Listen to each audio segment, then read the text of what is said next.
Good afternoon, dear colleagues. Let us start. I would like to welcome everyone at our cinema club, and let me say a couple of words. Many of us are Russian and Ukrainian immigrants. So at this cinema club, we discuss topics related to immigration, the search for identity and finding oneself in a new country. And today we have chosen for discussion the film Casanova by Federico Fellini as an example of successful immigration.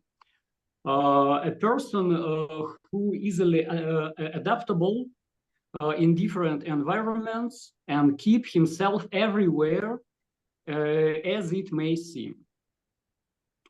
What can I say about the film from a psychoanalytic point of view? Let me make a few points to discuss with you. What catches my eyes first? Of course, the mechanical technique of love, which is represented by a toy bird that Casanova carries with him everywhere.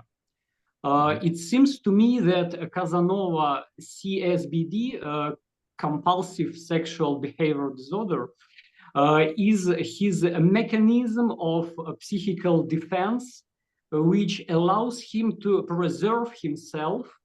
He doesn't truly fall in love with any country and with any woman, which is why it is so easy for him to change them constantly.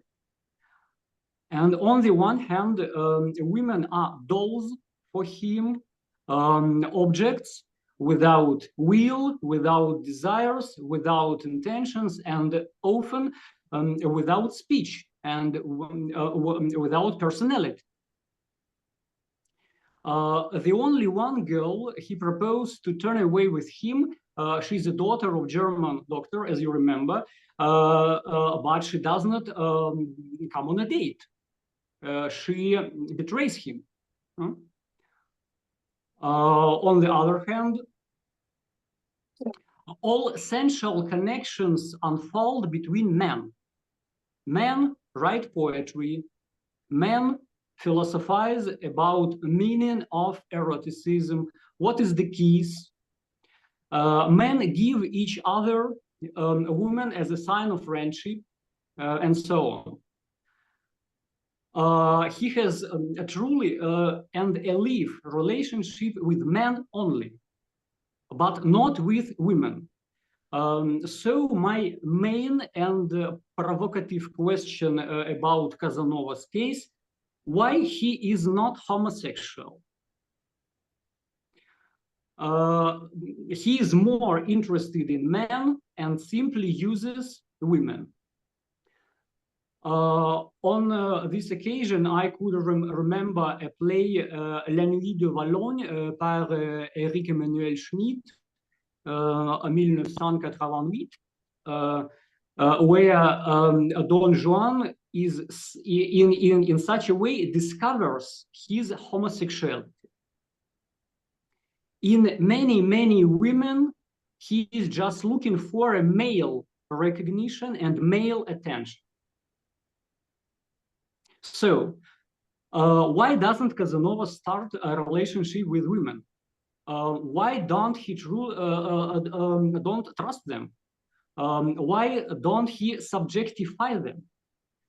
The answer on this question is given by the scene with the mother in the opera, who appears like a mask in the theater. And she is shown as a cold and distant woman who does not create any emotional connection with her son. With her very first phrase, she devaluated her son, emphasizing his worthless and stupid inventions and ideas.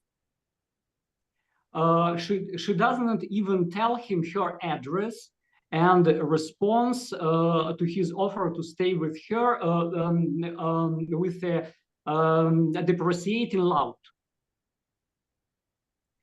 Let me mention the concept of a dead mother, La Mère Morte par André Green, which describes such an emotionally dead mother who wants nothing and feel nothing, and supports only petty conversation about housekeeping and retirement and so on.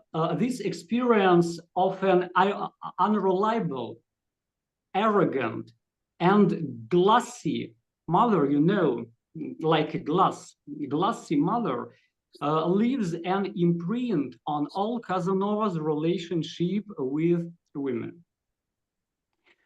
And the key question about Casanova's case, how to deal with such a dead mother. That is the question to father and about father's function, who is totally absent.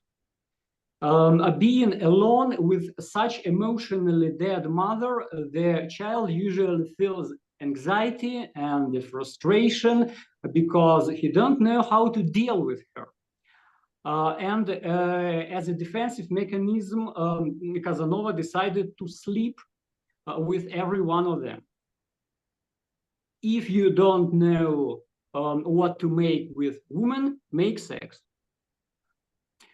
In my mind, a lot of people use sexual practice as a cure for anxiety.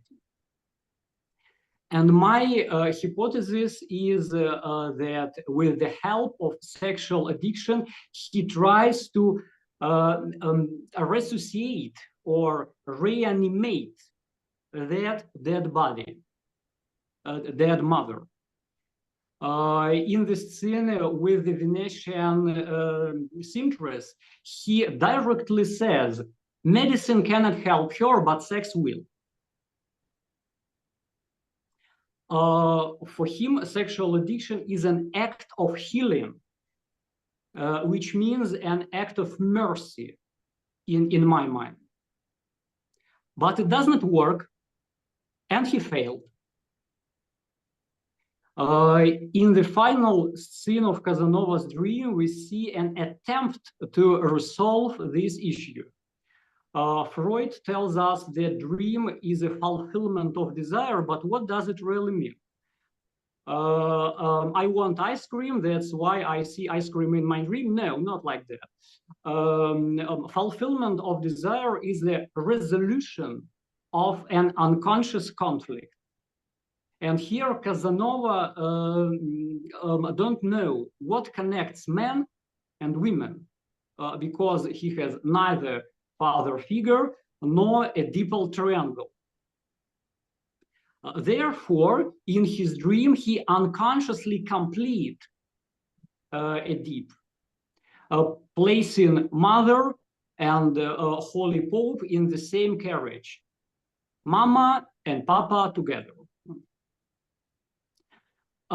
We often observe the same effect in our clinical work. The patient's unconscious tries to cure his or her conflicts with the help of the dreams. That is my way of reading Casanova's case. Thank you for your attention, and I would like to pass the word to Italy and invite Professor Alessandro Carrera to say us a couple of words. Per favore, dici qualche parola. Prego, Grazie. signore. Grazie per l'invito. Thank you for your invitation. I'm happy to talk to you, talk with you about Fellini, which has been an ongoing subject in my research. I'm not primarily a cinema expert, but I became one because I created a program in global cinema studies in my university. And then, you know, because I started teaching cinema, I had to study it myself. And besides, I was interested in Fellini for other reasons. Well, I don't know. I can tell you, just to start the conversation, why Fellini chose that subject, the subject of Casanova, and why he wanted to make a movie about Casanova. Now, also, I have to tell you something about, not much, but the real Giacomo Casanova, because of course the real Giacomo Casanova is not Fellini's Casanova. They are two different characters. And that makes it even strange that Fellini was attracted to Casanova, because in fact there was a love-hate relationship, a very strong love-hate relationship between Fellini and his character. You know, Giacomo Casanova is an 18th century adventurer, intellectual and adventurer. There are many like him in that century. They traveled from court to court in Europe. They tried to work at the service of some king or queen or duke, count, whatever. And so they always ran into trouble. And they were always escaping from one place to go into another. It happened to the best of them. It happened to Diderot, Voltaire, to the French Enlightenment philosophers, intellectual. It happened to Casanova as well. He did not have a philosophical mind, although he was a man of large knowledge. He had studied pretty much everything, but he was not focused. He was not focused on some specific things. Mostly he was focused on himself, although he wrote a lot. He wrote plays, he wrote librettos for opera. He discussed science and philosophy with the most important intellectuals of his time. But in the end, he is known mostly for his autobiography. An extremely long and detailed and of course, you know, self-aggrandizing autobiography, which he wrote in French.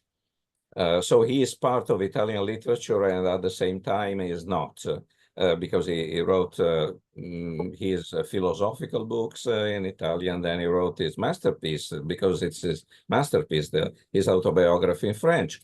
So maybe he did not have a very deep mind, but he covered a lot of grounds.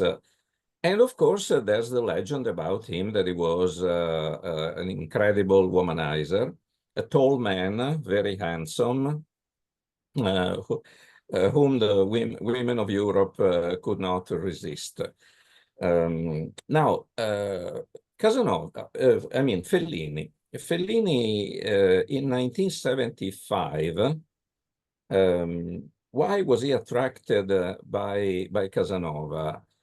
He had already just made a movie that was extremely successful, Amarcord.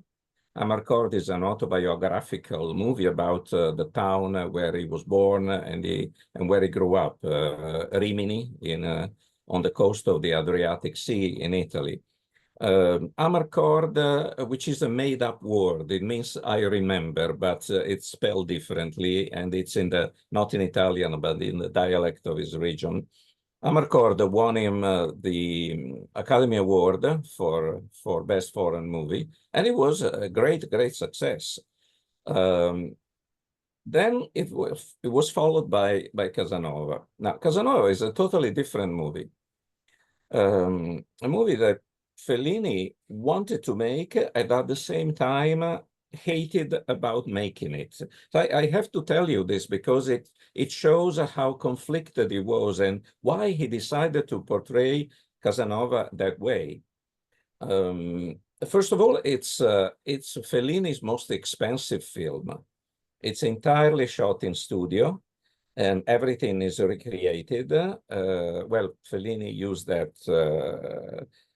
modus operandi all the time, but in Casanova, it's even more explicit. There is not one single scene in natural light, not one single scene in daylight, for that matter.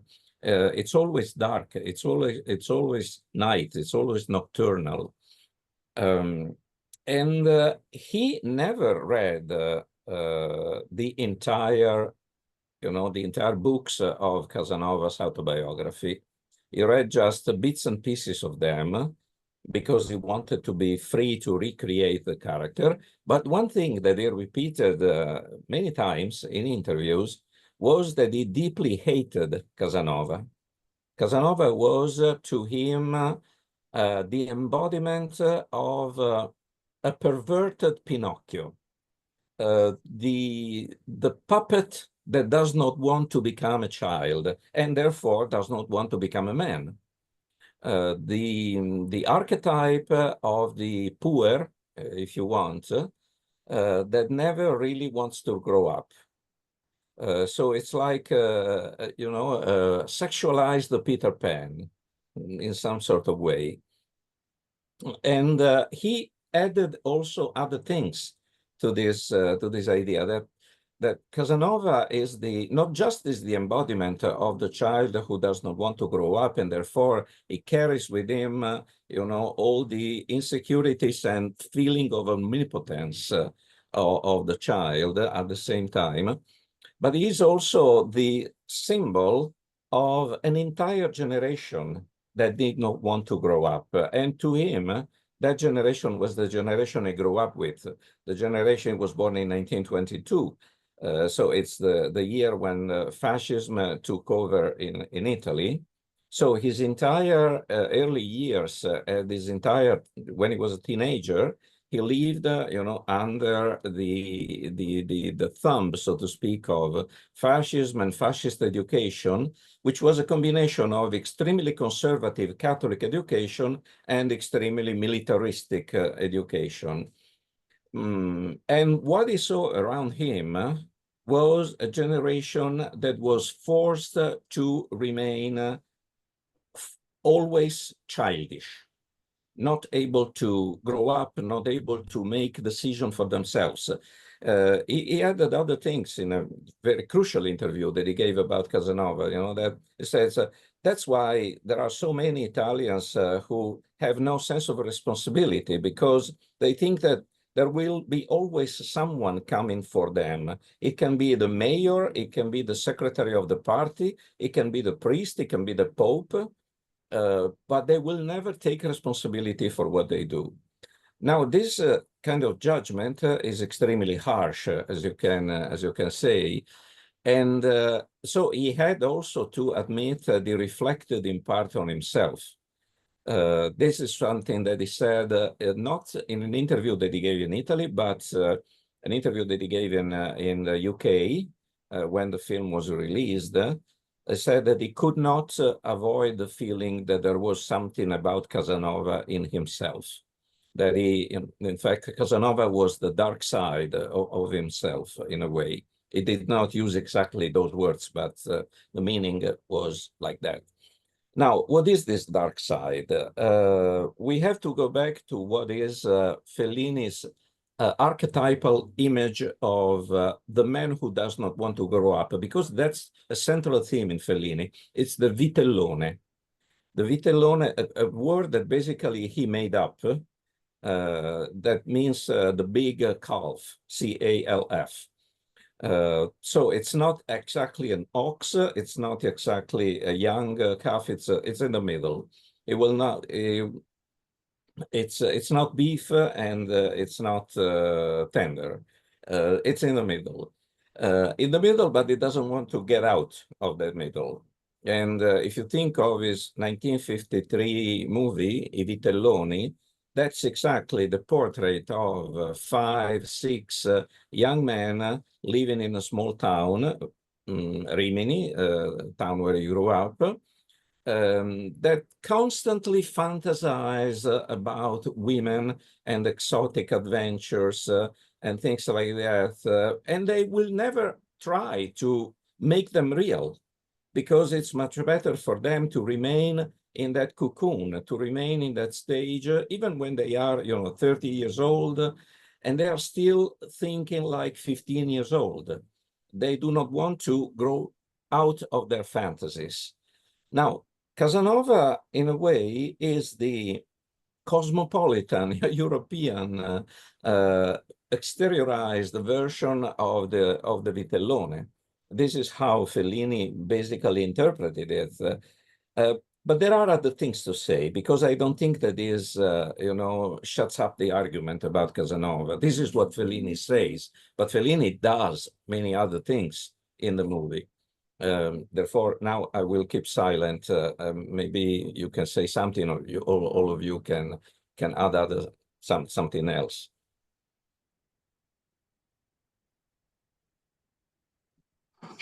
Thank you very much. I fully agree with you that Casanova is one in the role of other kiddie, childish personages of Fellini, and in my mind, he contrasts to Guido from Eight and a Half, because Guido don't know what is to do, but Casanova knows. Mm-hmm. What do you think about that peculiarity?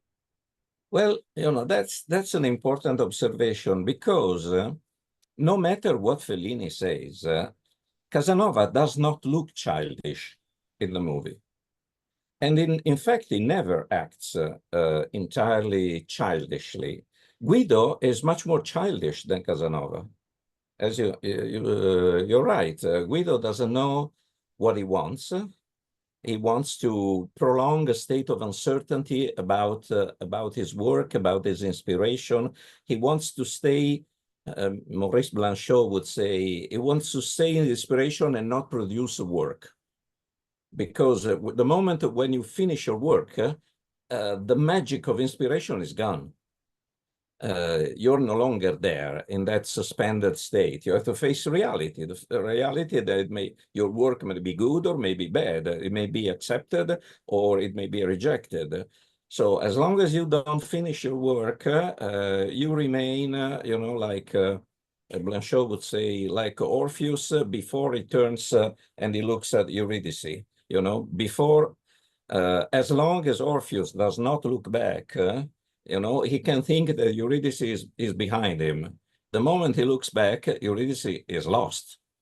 And that's the moment when inspiration ends and Orpheus must become a poet, because now he has to remember Eurydice.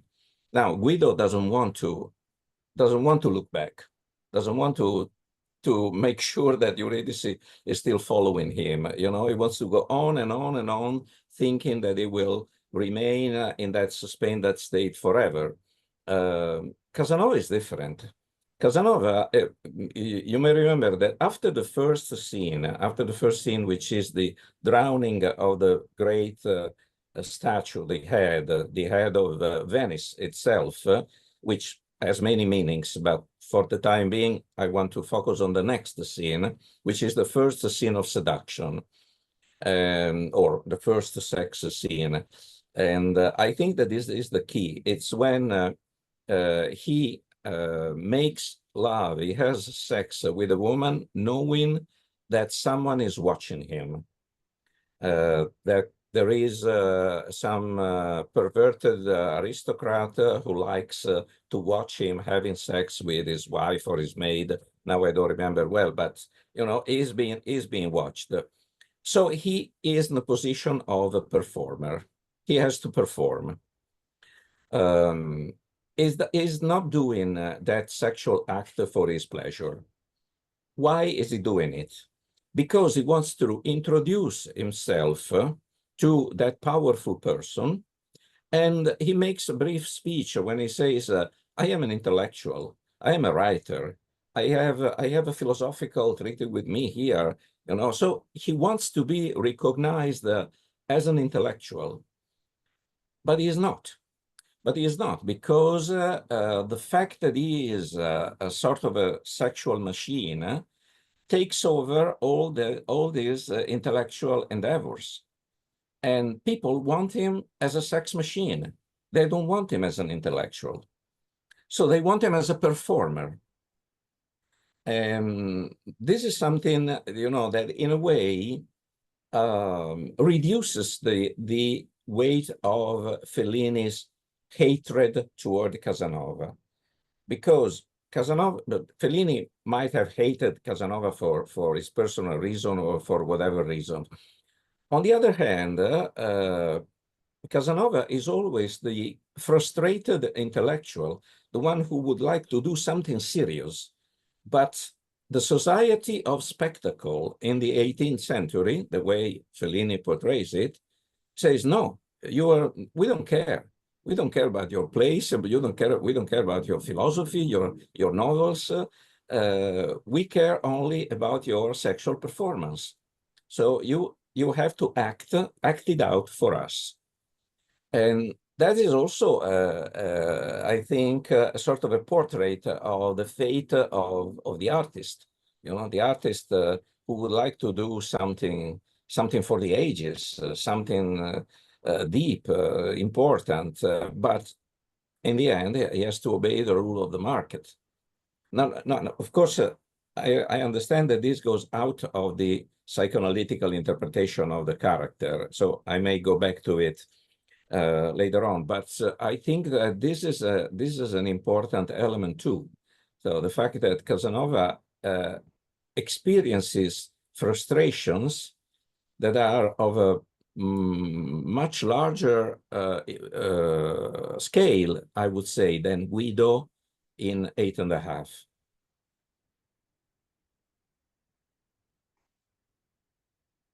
Okay, thank you very much. Does anybody have any more question to Professor Alessandro Carrera?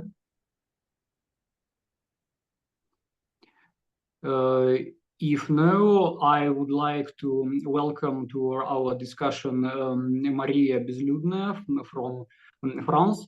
Bienvenue, Marie. Merci beaucoup. Merci pour votre invitation. Firstly, I would like to apologize for my pronunciation and my speech in English. I will try to avoid mixing languages, so I will be consulting my notes. I would like to begin my speech with a quote from Lacan. The more thoroughly the subject is analyzed, the more possible it becomes for them to be frankly in love, or frankly in a state of aversion or repulsion in the most basic modes of bodily relation with their partner.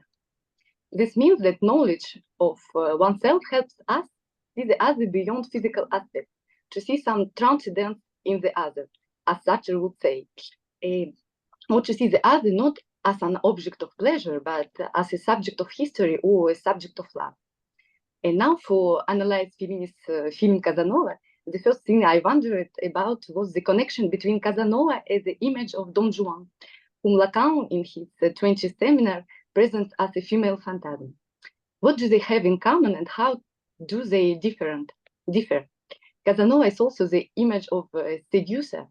Before analyzing the character himself, I would like to consider him from the perspective of female pleasure. What was so attractive and seductive about him for women? Like Don Juan, Casanova has women one by one, not all at once, which correspond to Lacan's concept of female pleasure. Casanova speaks of love attributing to the object of pleasure the dignity of the thing, in the Lacanian sense. He falls in love and is enchanted by women, dedicating poetic lines for them. However, in my view, the difference between them is that Don Juan broke hearts, while Casanova seems to heal them. But despite this, he is subject to a castration complex and the fact that it is obvious that for Casanova, the dimension of the phallus substitutes for the object of desire, which closes off the object itself to the seducer. Why does the seducer seek to distribute his phallic assets to the feminine community? In reality, more than distribution, it is a form of plundering. By giving his penis, he seeks to gather the phallus from all sides. The conquered woman, invested with phallic omnipotence, represents for the seducer a new trophy won. The seducer confused the desire for the phallus with the cause of desire, the petit objet chez Lacan. In this quest for the phallus, the seducer, like Casanova, needs to admire himself in the mirror of his lover's body. Without this imaginary and deceptive consistency, he feels deprived of all desire. But it is a desire that has the same consistency as the reflected phallus. That is a not existent consistency. I think it's very important. I'd like to address a few images from the movies. First one, it's roster imagery. Nicknames and metaphors associated with Casanova. It was Andean roster, cocky as a roster, hard as a tucker's beak. emphasize his manic masculine power and self-love. These images point to Casanova's dependence of the phallic signifier, which symbolize masculinity and power. Next one is roster-shaped metronome. The metronome is seen to set the rhythm for sexual movement. This device symbolizes the structured and mechanical nature of Casanova's desire. Instead of spontaneous and authentic desire, he is presented as calculated and controlling. Casanova constructs his identity through interaction with others, especially women. His fantasies and illusions dominate him, creating an idealized image of himself and his victories. The mask-painted face and roster imagery show his striving to remain in the imaginary, creating an idealized version of himself. The sounds of destruction and cries from the crowd, a bad omen, bless yourself with the sign of the cross, symbolize the imposition of the real onto his world. These elements point to internal anxieties and fears that he cannot ignore, despite his effort to maintain composure and control. Real threats and the loss of symbolic stability lead to existential crisis and internal conflict. The obsessional neurotic, when becoming a seducer, does not seek the phallus in the same way as the hysteric. Rather, he seeks to get rid of it by indiscriminately distributing it to women. The conquest of all women is absolutely vital for him, especially for his desire. The desire of the obsessional may seem like it is its last breath, as if the subject has no faith in it. Only a collection of women could temporarily revive both the obsessional and his desire. But the collection does not imply the value of each individual piece. Quantity and variety are what matter. For the collector, the value of each piece is always relative for the world, even though there may be a piece preferred over others. It is always the piece he does not possess that holds value for him. Similarly, for the collector of women, a single woman is worth nothing unless she takes on the value of a missing piece. From the retention of desire, we move to the desire to retain. The cause of desire shifts from the woman to the act of retention itself. The desire to retain masks behind the compulsion for systematic conquest of women. I think it's very important also. Freud and Lacan highlighted the religious character of the obsessional. For the obsessional seducer, the conquest of women is like a religious practice. It's become a rite, a magic, a lucky charm. All desire, all passionate love require a certain amount of belief in the phallic object, see the fetish. But for the obsessional seducer, the ritual of conquest is a true act of faith, of devotion. And just as God supports the believer, the object, one woman after another, supports the seducer. The woman is the luck he must not miss.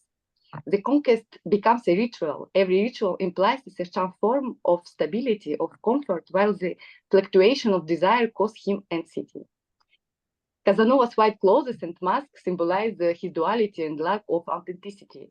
The white clothes represent purity and innocence. However, the painted face, hidden beneath the white cover, indicates falseness and artificiality of his outward appearance. In the context of Lacanian theory, the mask and cover can represent the imaginary, which Casanova constructs to maintain his identity. The symbolic sinking of Venice in the Grand Canal creates a sense of disruption and impending disaster. This destructive force can be interpreted as the intrusion of the real into Casanova's symbolic order, where his social and cultural identities begin to disintegrate. Casanova's, now I want to take little conclusion. Casanova's character in Federico Fellini's film is a complex construction of various opposing elements, aiming to maintain a grandiose self-perceptions through interaction with symbolic and imaginary aspect of reality. His dependence of external recognition and control mechanism of desire indicated his relentless struggle with eternal inconsistencies and anxieties. He attempted to create and sustain his outward identity, but constantly fights the insurmountable force of the real, undermining his effort and leading to identity crisis. Thank you for your attention. Je vous remercie, Marie, pour la présentation. You told about obsessive neurotic. What do you think? Professor Carrera said that Casanova took part in perversive spectacle. What do you think? Isn't he a pervert guy?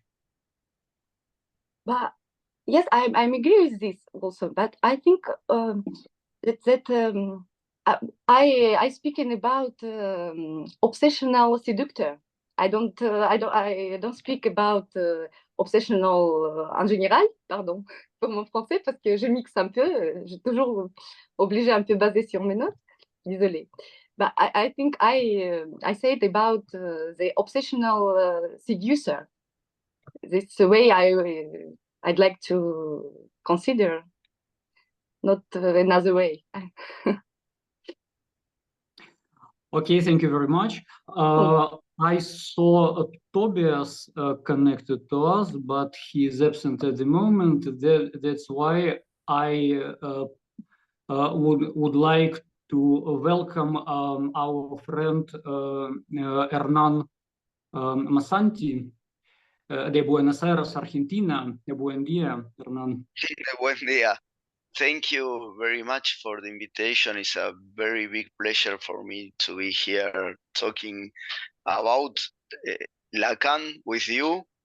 I always feel happy when somebody hear me talking about Lacan without getting bored. So I will talk about what I saw in this film. First, I want to tell you that it was my first European film in my life. I was 10 when I found this film, and I was wondering myself how to treat women. I'm not sure that film helps me, but I returned now that I am 50 to make a review of my whole life with that answering. The way of Casanova, in my point of view, is about a subject searching for the sight of a symbolic witness at the mirror stage, searching for warranty and recognition about he's not an idiot. I think that he refuses castration, believing himself some kind of delirium that makes him feel he can satisfy every single woman, and not single too. So it's a kind of refusing castration. In his way of life, he met bad girls, daddy's girls, sad girls, and mad girls. The first letter of the adjectives of the girls, bad, daddy's girls, sad girls, and mad girls, makes BDSM girls. So I think that he starts into the dynamic of what we call the Lacanian phantasm. I'm not sure if in English we can call phantom. It is not right, the translation, but I'm talking about the subject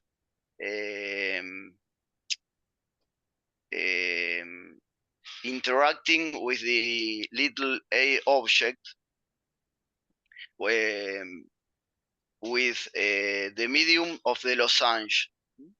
So how Dmitry said, he started being watched by a man.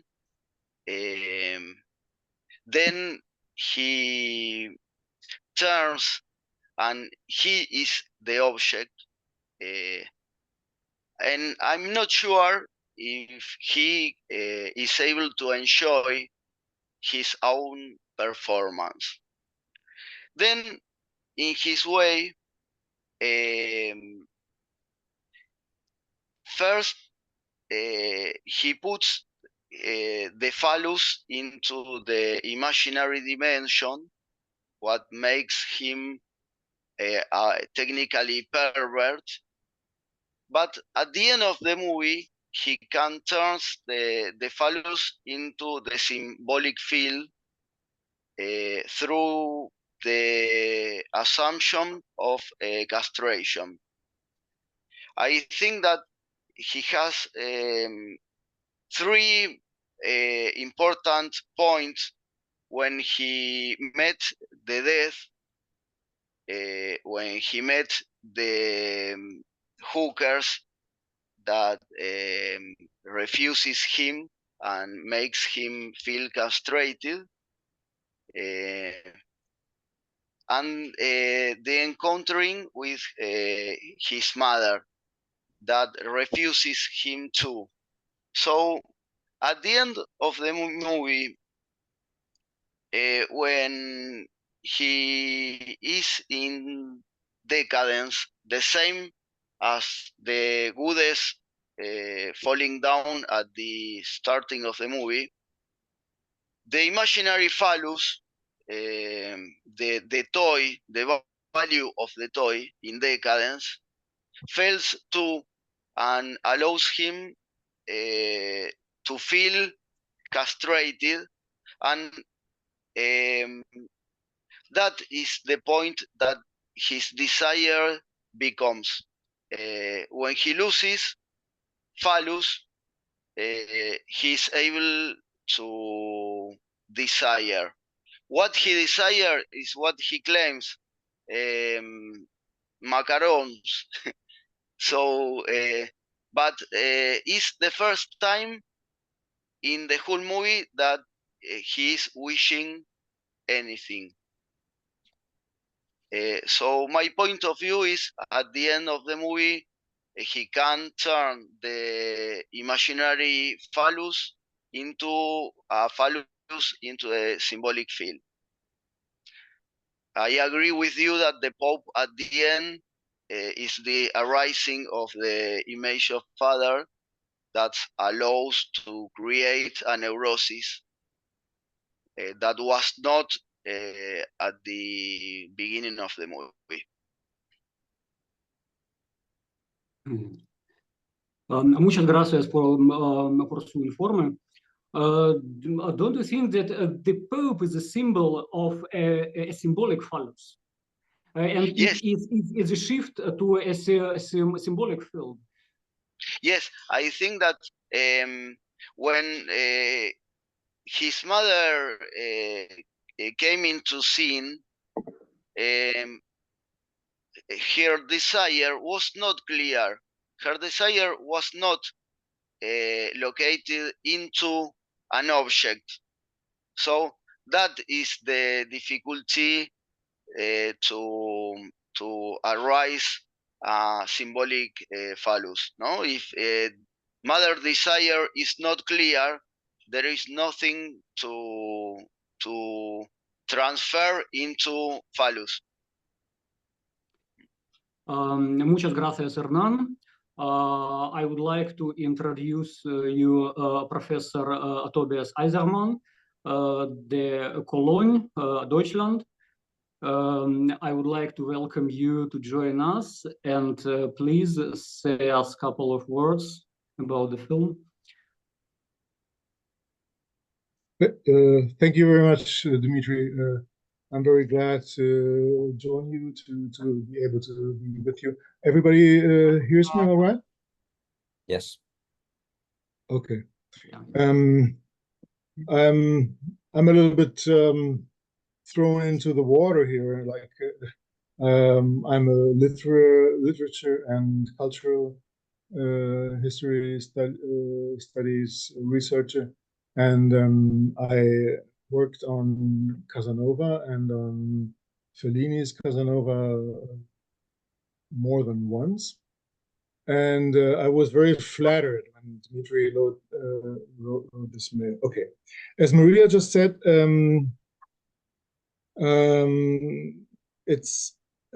it's a very well structured, but in the main moment, it's complex. It's not understandable to the whole world. And I come from the outside. I mean, what Dmitry and Hernan discuss about, I can't judge about this. I can just say a couple of words about the movie.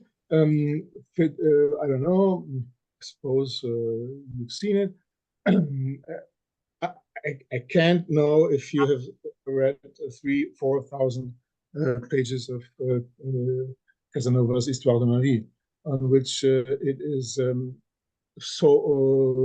said to be an adaptation. The movie on Casanova by Federico Fellini is an adaptation, they say, from Histoire de ma vie, Story of my life, which is an absolute masterpiece of 18th century European and world literature. It's so famous in the way that it tells intimate and life and empathetic writing so brilliantly and eloquently and in a witty manner. And of course, let's just take Casanova and his Histoire de ma vie away. Let's talk about the film. Let's talk about what Fellini did about it.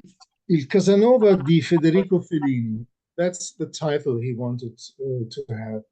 And he wrote the script himself together with Bernardo Zapponi. The original music is very interesting by Nino Rota. Fantastic, important in more than one scene, and then there's this tune that comes back several times. I love it. And then poetry by Andrea Zanzotto, one of the most famous poets of their kind. And I mean, Federico Fellini's movie is about Casanova, but it is about us in the same moment. It is about Fellini, it is about you, and it is about me, or us. There is one very interesting quotation just in the beginning scene. We see the Venetian Carnival with the head of the fireworks and with the head of the goddess Moon, La Luna, that rises from the sea. And then someone says, "We are you, you are me." Well, that's the message. What we can follow through the movie. As a Casanova specialist, in French and literature, the Italian literature, history studies, I should obviously say it's the worst introduction. Film is the worst introduction into the literary world. The book, well, but that's not interesting. A book adaptation of a film can have 1 trillion results, and what counts is the result. I would say Fellini's Casanova is a brilliant masterpiece. It is a postmodern play on what Fellini takes from Casanova, this Baroque, this Mannerist style that we call Manneristic art of the 17th century Europe, as in an opera scene. Only everything is a bit exaggerated. It's like on scene, sometimes or often. I would say a little bit queer, a little bit strange, a little bit out of the order, and so that's today. That's what triggers a lot of people. I love it. Many intellectuals love it also. It's a masterpiece. Thank you.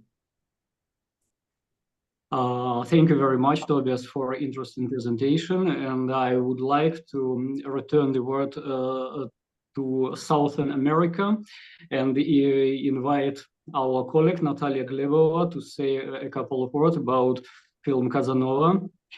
You are welcome. Gracias. Oh, de nada. It's interesting because when I prepared my speech, I didn't know what will be you saying, but some my thoughts are similar what already were said. But anyway, I will repeat because my speech is ready. Federico Fellini's film Casanova is about love. The love of the son for his cold and distant mother. Behind the grandiose hero and lover, I saw a lonely, sad little boy searching for his mother's love. In the 1980s, French psychoanalyst André Green wrote an essay titled The Dead Mother. André Green introduced the concept of the dead mother to describe a feeling of the child whose mother is physically alive but emotionally unavailable. Such a mother can be depressed, narcissistic, or psychotic. She is detached or simply unable of emotional closeness with her child. As a result, the child feels abandoned and unable to form an emotional connection, which can later lead to narcissistic traits, as we observe in Casanova. Giacomo Casanova, the main character of the film, constantly seeks validation of his importance, grandiosity, and phallic power. A lot of phallic symbols in the movie. I think you noticed that. His relationships with women are superficial and doesn't have emotional depth. Do you remember the scene with the weak, sick girl? She always loses her consciousness. Casanova promised to light up her life. It shows his unconscious fantasy of returning the life to his cold, lifeless mother. Do you remember another scene of the beginning of the film when Casanova is on the board at night in a storm, alone, torn by conflict of desires? There is a sea with the plastic waves. And what I want to mention that the image of the sea often symbolizes the mother. And the sea can be different. It can be warm, it can be gentle, it can be pleasant, it can be cold or stormed. But in Casanova's case, in the film, the sea is plastic. The same like his mother, the same like his relationships with women. It's also plastic, except for Henriette. With Henriette, it was different. But I want to mention important detail. When Casanova meets Henriette for the first time, she dressed as a man. And maybe it tells us more about his homosexuality, about fantasy of his father. We don't know anything about his father. Maybe he was more livable than mother. And perhaps it tells us more about his relationship with men too. And Henriette presents the mother and father, the man and woman together in one person. And that's why he feels so many feelings for her, but she left him anyway. And Casanova seeks in each woman the emotional connection he couldn't get from his mother. But his relationships are short-lived and cold, suffering from emotional emptiness and inability to connect deeply. Casanova searches for an ideal woman, who in the end turns out as a lifeless doll. The doll is the perfect representation of his mother. And at the same time, it's a reflection of himself. She's as cold and lifeless as his mother, and she is mechanical as himself. So at the same time, she is ideal and she is reflection. She doesn't have her own desires and will, and he can project his fantasies and desires onto her. But she always remains unavailable. She cannot be with connection with him. And what I want to add, when we observe what happened in nowadays, this Fellini anticipated 50 years ago, almost 50 years ago, this film was produced. And I want to talk about the trend of sex robots, silicone dolls with artificial intelligence. I found one article where Noboru Tanaka, a doll seller, shared his opinion. He believes that intimate relationships with a doll are more pleasant and safer than with a real woman. And because doll won't cause emotional pain and will never say no, his company tries to make them as realistic as possible, and these dolls are becoming more and more demand. People who buy such dolls for very big money, they find ideal partner who is free from problems, desires, emotional demands, and the idea avoid the pain and disappointment that accompany real relationships, as well as need to be control and safety. This idea seems very attractive for many people right now. And in the end, I want to mention that in the end of film, Casanova meets death. I think he meets death with relief. And I guess death is his ideal woman. Okay, thank you. Thank you very much, Natalia. You mentioned one interesting thing. The greatest surprise in that film for me was why Fellini don't shoot Venezia in Venezia. Il Ponte Rialto from plastic looks awful. Why they built that comic and unreal decoration? And after that, I understand that it was the symbol of plastic feeling and plastic relationship. And there is no real Venus, there is no real mother, there is no elite female body. That's why I fully agree with you. Okay. I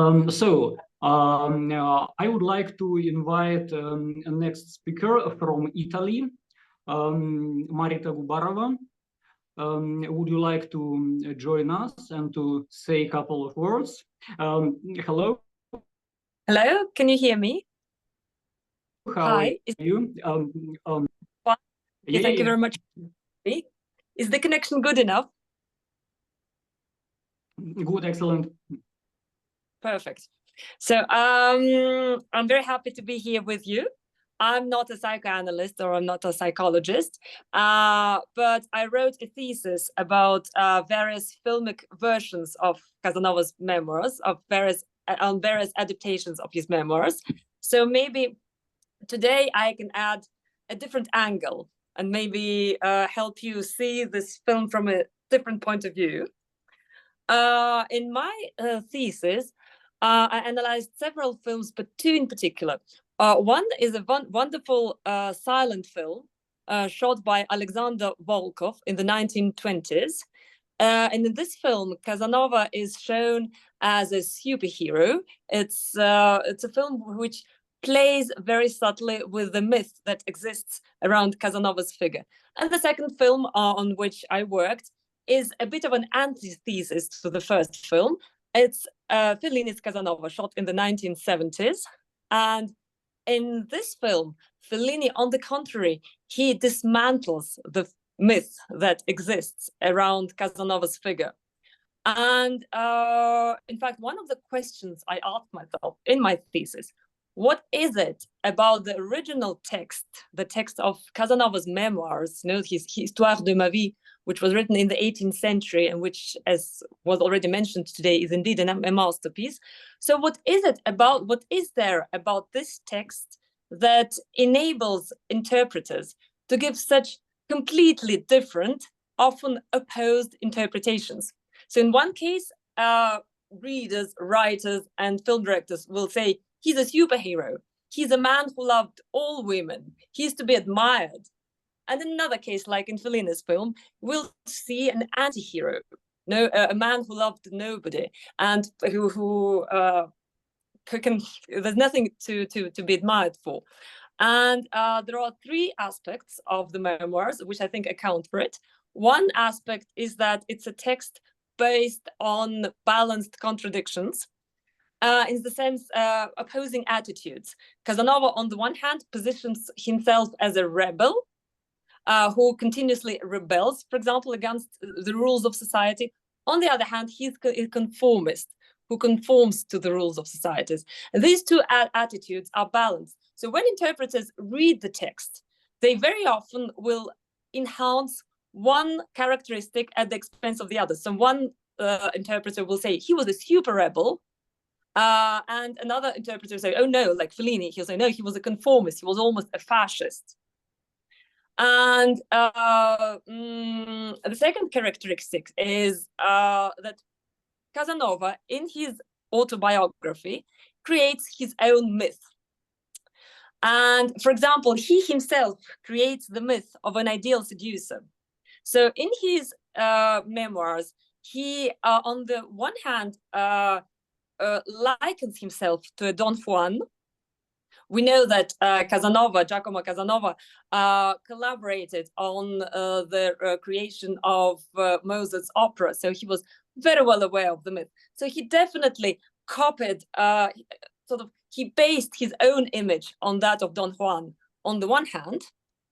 And on the other hand, he consciously opposes himself in his memoirs to a traditional seducer and creates this myth of a good seducer, that is a man who seduces women but does not hurt them, but on the contrary helps them. So very often in the memoirs you'll have a situation when a young girl had been seduced by a bad seducer, by a traditional seducer, and then abandoned, and then comes Casanova and helps her in this difficult situation. So he seduces her in his own way but actually helps her, and then they remain friends forever.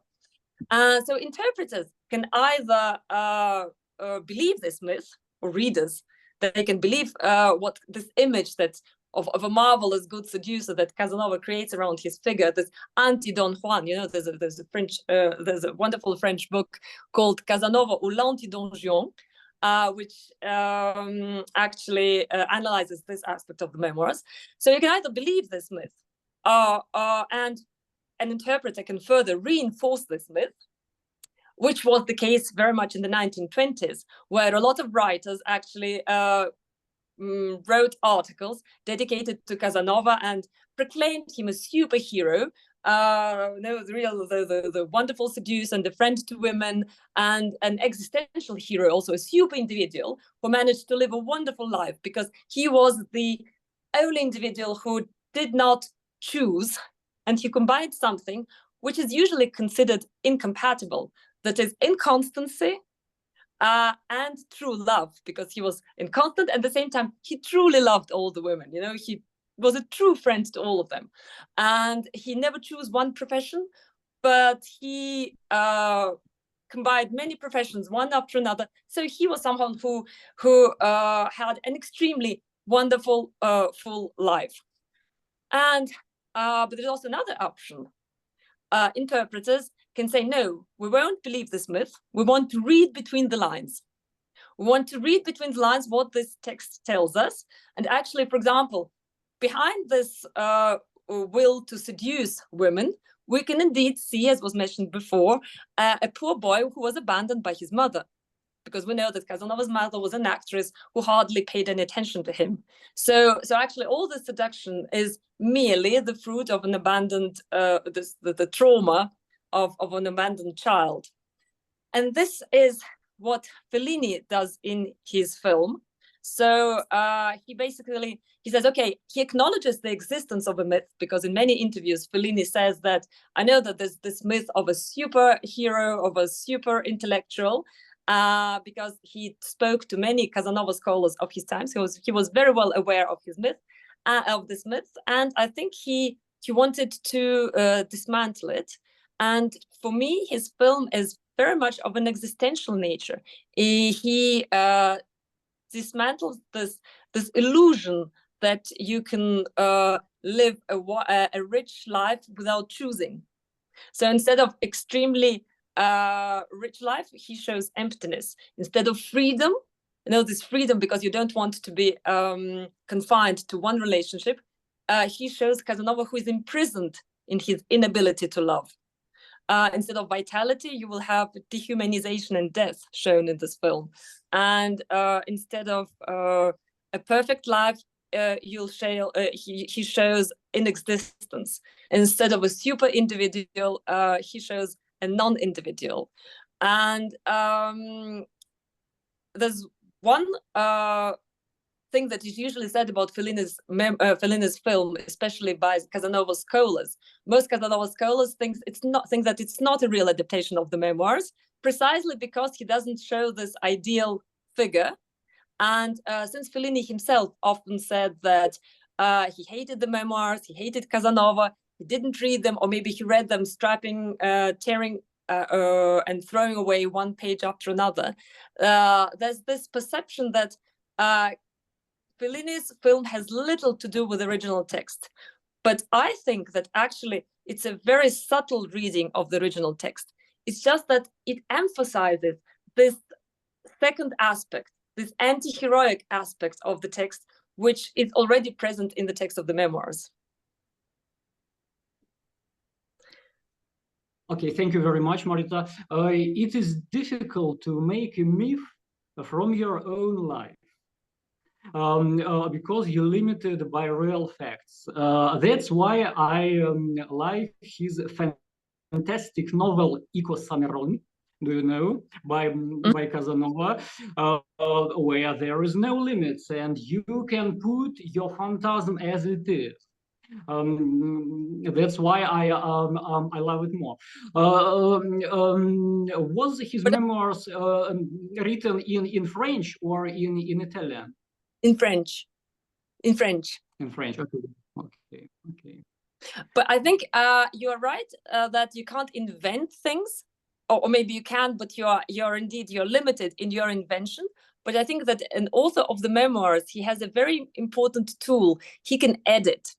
Editing is a very important tool. You can omit things, and you can write just what you want to write.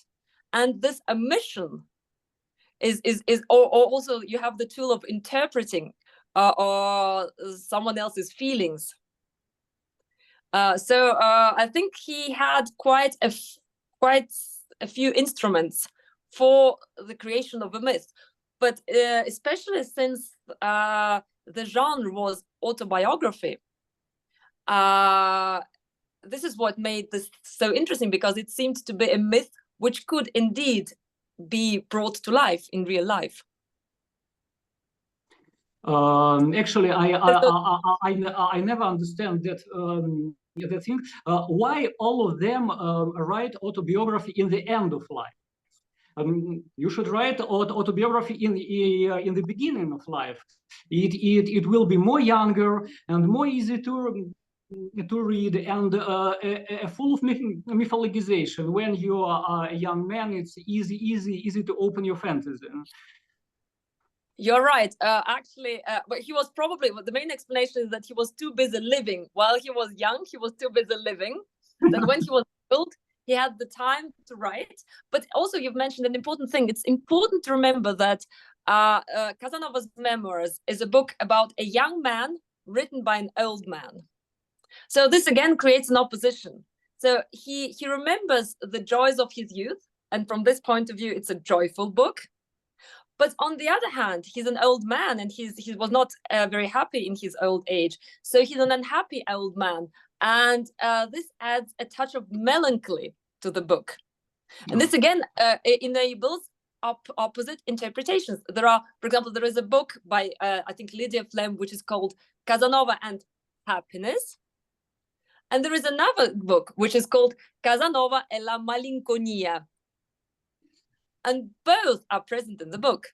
It's both a story about how to be happy, and it's also there's melancholy between the lines. This is the very interesting and a very crucial point for understanding what is really melancholia. Melancholia is the end of desire. When I could not fantasy anymore, when I want nothing, my ideas over. That is melancholia. That is melancholia. Thank you very much for interesting report and discussion. I would like to invite Dr. Alessandra Santi de Brazil to say us a couple of words, please. Bom dia, Alessandra. Hello, bom dia. First, I would like to thank you all for the invitation. And as I explained, Dr. Dmitry, on email, I am not an expert on Fellini or or cinema or psychology, but yes, I'm delighted that you found my article. It was written quite a few years ago when I was studying I like to call it transcreation of a short story of Edgar Allan Poe, Never Bet the Devil Your Head, that was translated or transcreated to the cinema by Fellini by the name Top Damn. And nowadays I study El Calvino and his letters specifically at this time at my doctorate, and he did have some relation with Fellini, of course, and so I have been able to read some stuff over the years, but very indirectly. The first thing that comes to mind in our discussion, it's really related to melancholia and malinconia in Italiano, no?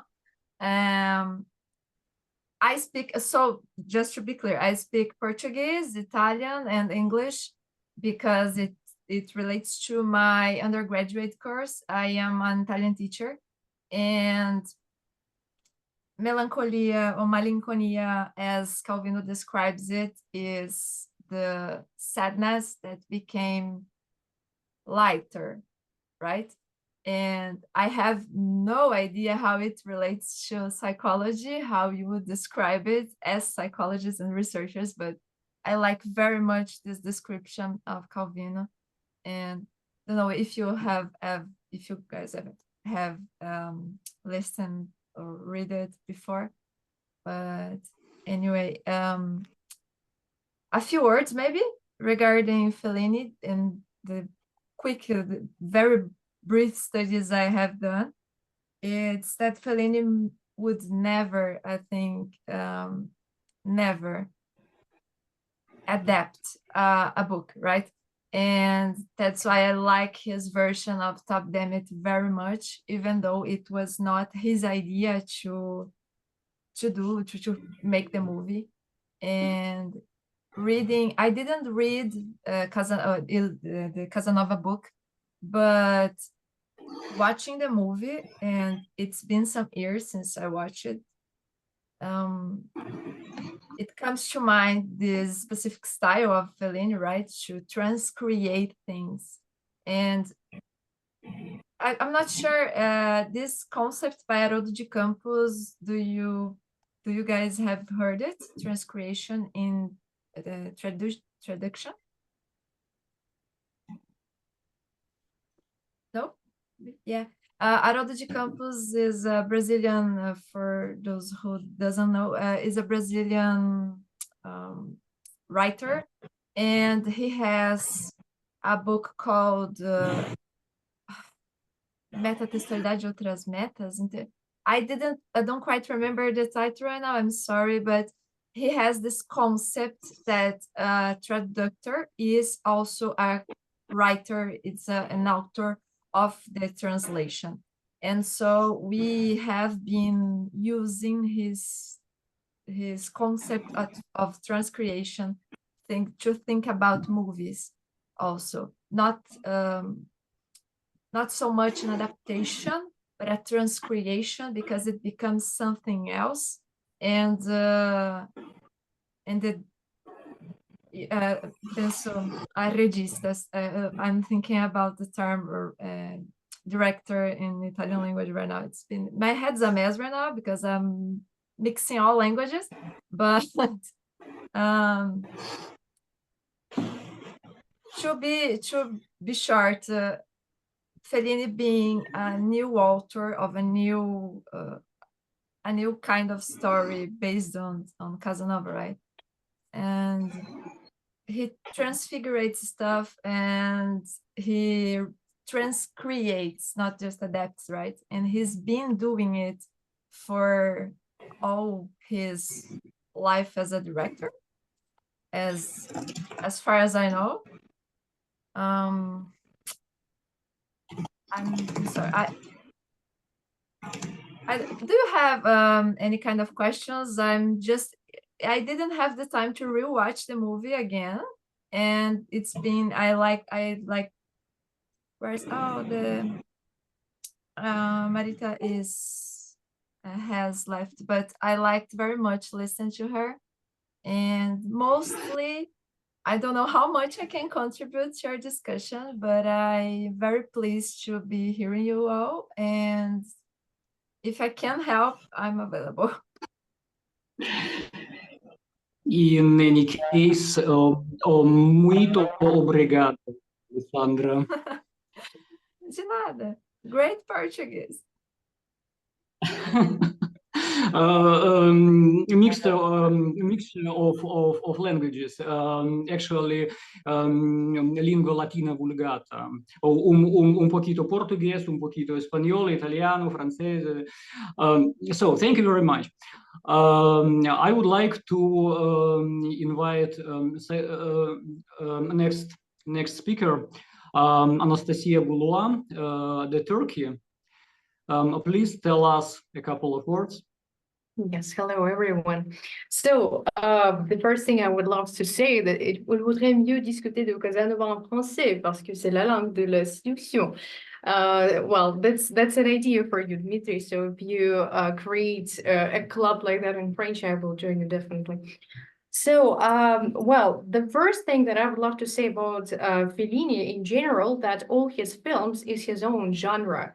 So Fellini occupies a unique genre of himself. So it's an exquisite amalgamation of ballet, of theater, of masquerade, of carnival.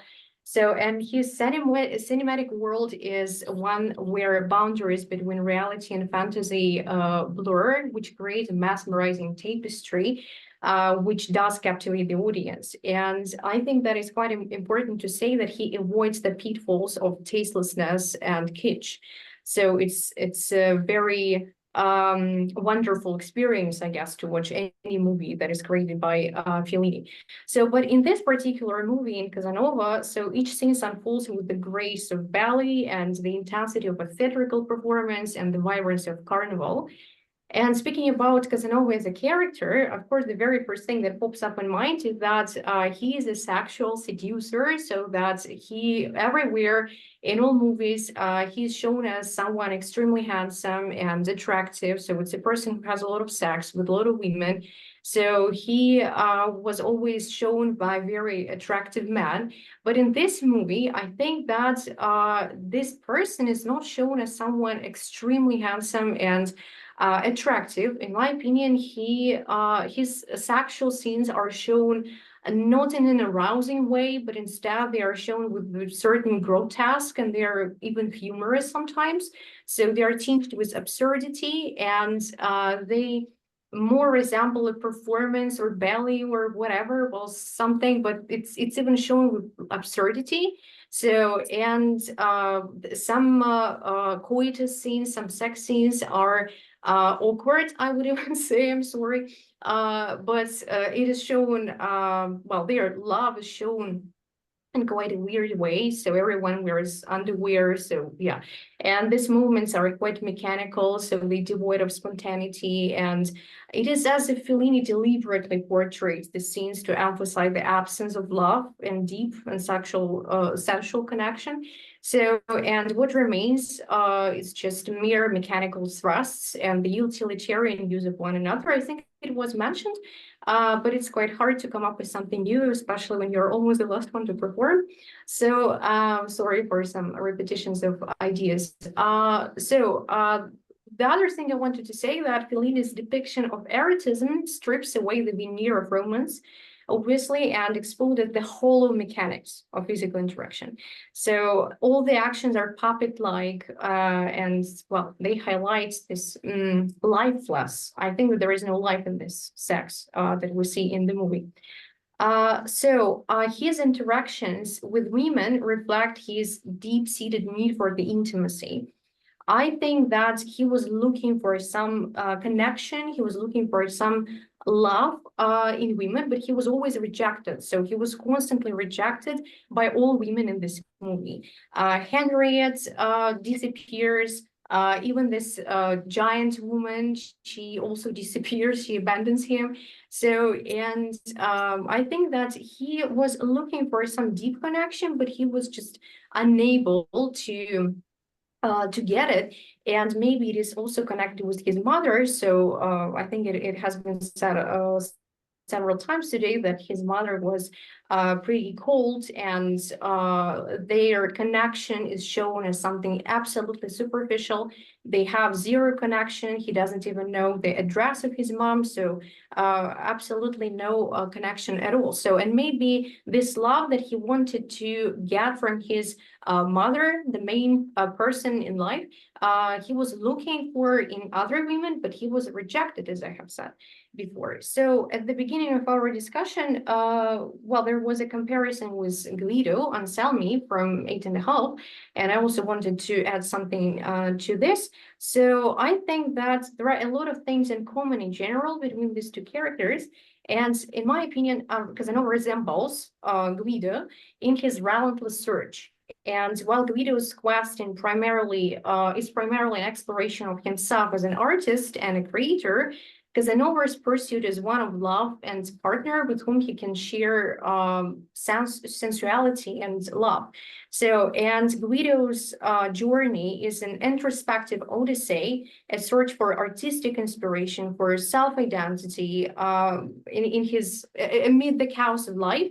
He grapples with his creative block and personal relationships, seeking meaning and coherence in his role as a filmmaker. So his struggles are mostly deeply internal, and in contrast, Casanova's search is outward and is driven by this desperate need for connection, which I have already mentioned.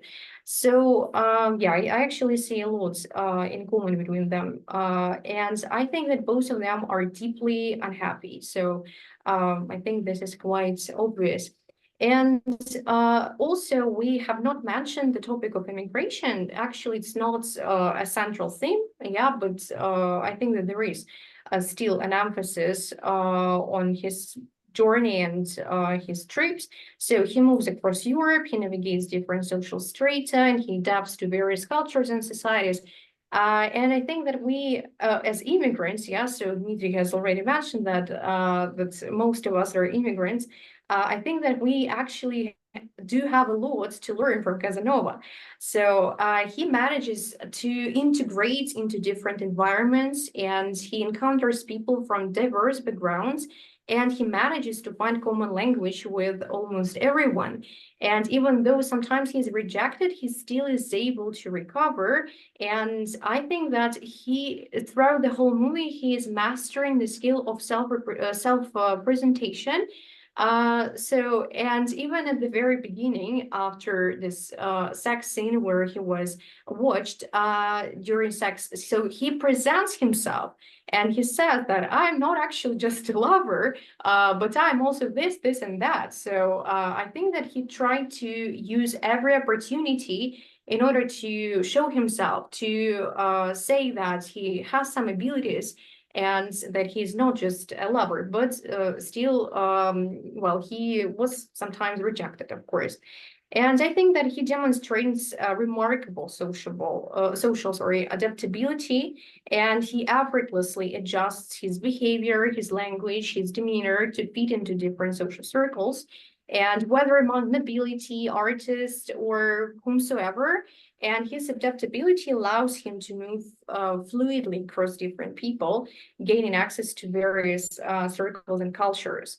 So I think that his potent tools are charm and sophistication, and he has this natural ability to for storytelling. So he manages to be quite a good storyteller, and he knows a lot. So his knowledge of various subjects and his adeptness at flattery also helps him in life.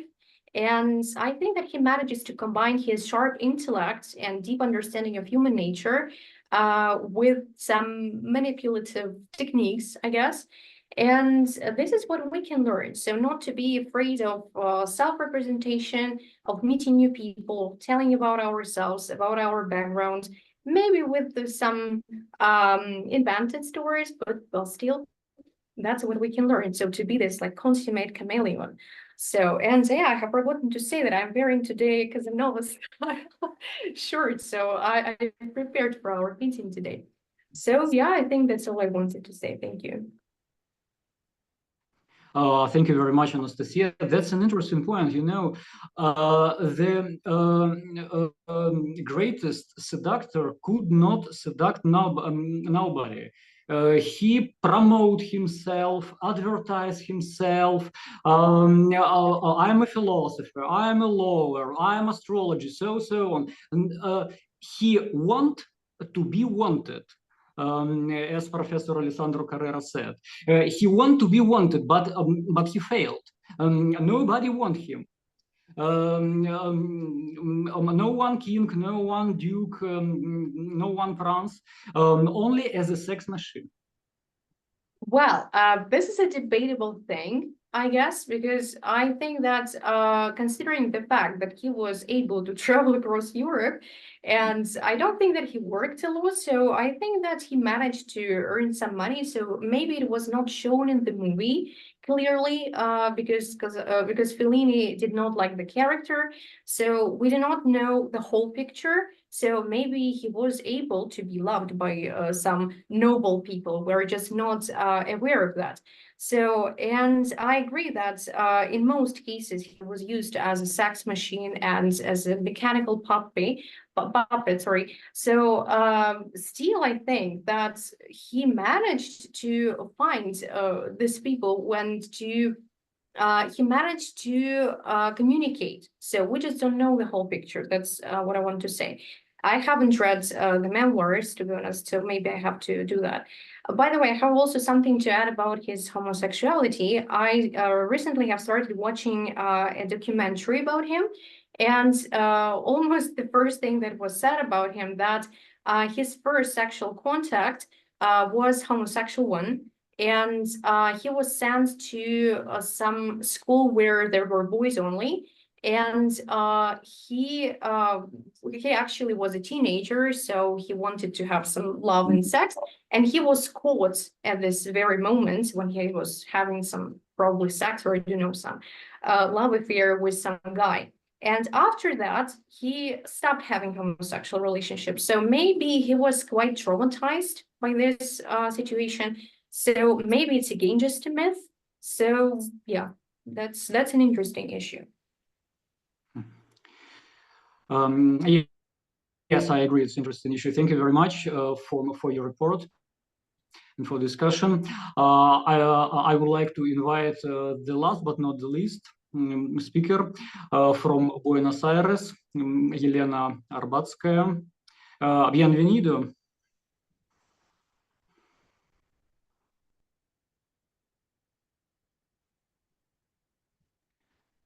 Elena, switch on microphone, please. No te escucho. Pardon. I'm happy to be the last. That's what I said. And I also wanted to say it's probably that I will speak slow because I struggle with the new language Spanish, which wants to take the place of the old one. Pardon for this. It seemed to me very interesting the mention of Pinocchio that Professor Carrera mentioned, because I thought that I thought a lot about the wood in the film, of this statue of the wood, of this doll of the wood, and I thought, why wood? It's warm, but it's not. It cannot satisfy you. It cannot warm you in reality. So I thought a little bit about the material, but this reference to Pinocchio seems very important to me. That's what I wanted to say. And I have notes which I will read just to avoid this English slowness. The two major feelings I felt while watching this film is a sense of extreme loneliness and detachment. And the other was a sense of disgust. And I was thinking, trying to imagine this that internal object that Casanova has through his early relations with his mother. And I thought of her negligence, of her indifference, and disgust to the son that she probably felt, of this sense of coldness and the irresponsibleness of the other, and insecurity the baby feels in this regard. And I thought how he can establish this connection with the other, warm and affectionate other, the experience that he has never had.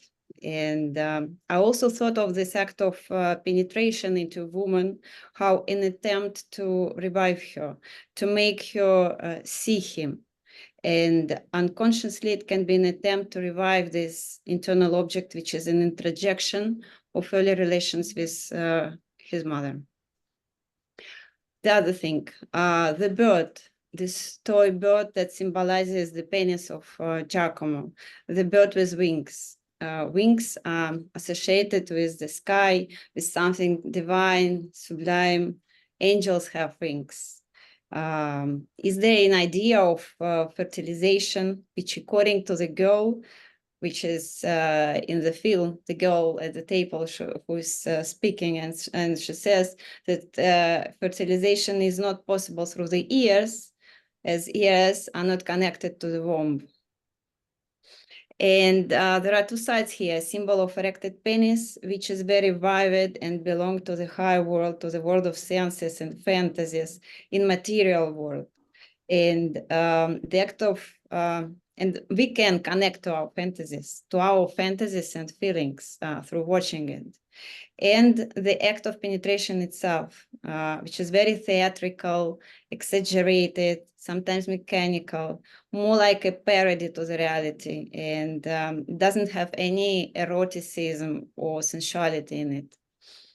In reality, the film doesn't have either erotica or sensuality.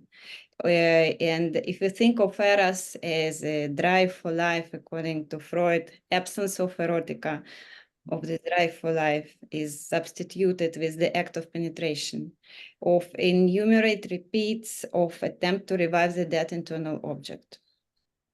And I also wanted to mention the other thing which impressed me a lot, is the eyes in the film. They seem to me very important. Eyes of the statue beneath the water, wide open, stiff, eyes of the owl, eyes of the Giacomo. Like a frozen orgasm or endless terror, they exist through time in eternity much more than somebody's particular life. It's visualized in conscience, how it penetrates life and evokes the most beneath deep feelings of loneliness and disattachment. You see the object of desire, but it won't ever respond to you, won't ever warm or feed you, fill you with warmth and rich food. Never will it seduce you to life, never will it give you a sense of security, reliability, and a true affection. And the eyes are also an act of watching. Here I want to mention the scene of big woman taking a bath, a woman whose body is as big of an adult Giacomo, how body of his mother was for Giacomo a child. And here is an enjoyment of secretly watching mother's naked body. And the only act of watching is possible. See, the whole scene is more like a dream of a child than a reality. At the beginning, when he meets this in the frog, in the river, this big woman, and it's everything is more like a dream that he has, like a child who has, because this woman is big as a mother for a child. And we can think of exhibition and secretly watching others' intimate life. We spectators who are watching this film are looking at someone who is looking at someone who is making sex. The second scene of the film, which is two people making sex to satisfy somebody who is watching, the one who is hiding behind the door. In reality, he is hidden like we are, who are watching being hidden behind the screen. And we are also watching intimate life of Casanova. And here we are watching someone who is watching. Watching someone who is watching is a very exciting experience. It puts us in a position to enjoy the act of watching, spying, fulfillment of infantile fantasy, watching the primordial scene of the parents making love, while not feeling guilt or shame for this act as of watching, as it's not we who are watching in reality. So that's it. I will finish here. I only can I wanted to mention one essay of Siri Hustvedt, a woman looking at men, looking at woman. It's a study of, it's a psychoanalytical study of artists who painted women. And it's very interesting because it has this idea of watching someone who is watching the other. That's it. I finish here. Muchas gracias, Elena. For interesting report. You have highlighted some interesting topics. First of all, let us not forget that Freud has described in two drives, a live drive and death drive. Todestriebe is also drive which can give an energy, which can give a sense of life, and for me, after today's discussion, film Casanova is about that. Their drive is also a drive, and you can live happy life with the use of their drive only, and deal with dead mother. All of that about Todestriebe. That is what I'm thinking about. Who want to say? We have a couple of minutes to discuss something. Have you any any additions, contradictions, any ideas?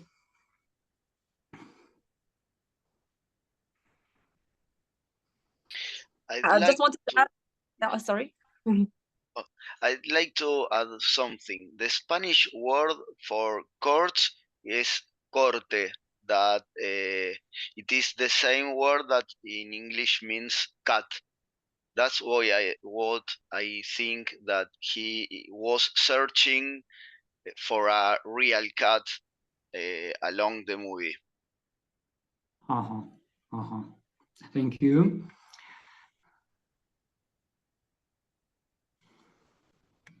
I wanted to add to the previous speaker, who spoke very nicely about this mechanical bird, that there are several images that you can associate with this bird.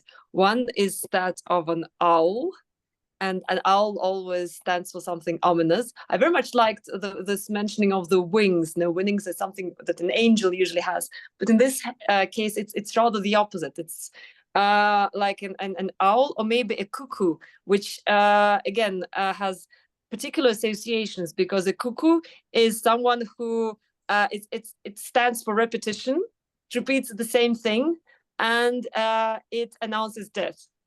You know, there's this so it's a very, very interesting symbol. And again, it's a bird, and bird in Italian, uccello, stands for penis. So it is an extremely rich image, which can be interpreted in so many ways. Is it the same symbol in Italian culture? The cuckoo.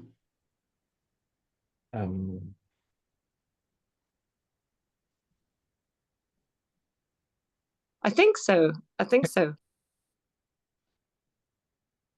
In Russian culture, we ask cuckoo how many time will I have and where I will die. It's a symbol of death. It's a birth of the death. I'm not sure it has the same meaning in Italian, but repetition definitely. The fact that it repeats, and also there's the cuckoo watch, the cuckoo clock. You know, it's the bird which is one hand mechanical by definition. The first mechanical bird is the cuckoo of the clock, and it repeats the same thing all the time. So it's monotonous, and it's the clock going round and round and round. And also the same in Russia, we have this symbol of cuckoo that when you become crazy or mad, and you say that something wrong with your cuckoo, means something wrong with your head. Then in English, you have cuckold also. Someone flew, some flew west, and someone flew over cuckoo's nest. So, dear colleagues, I would like to thank you, all of you, speakers and listeners, for interesting discussion, interesting question. It's a new experience which I will elaborate for several few days. Thank you very much, and hope to continue in 2 weeks. And wish you a good weekend. And bye-bye. Ciao, hasta luego. Hasta luego.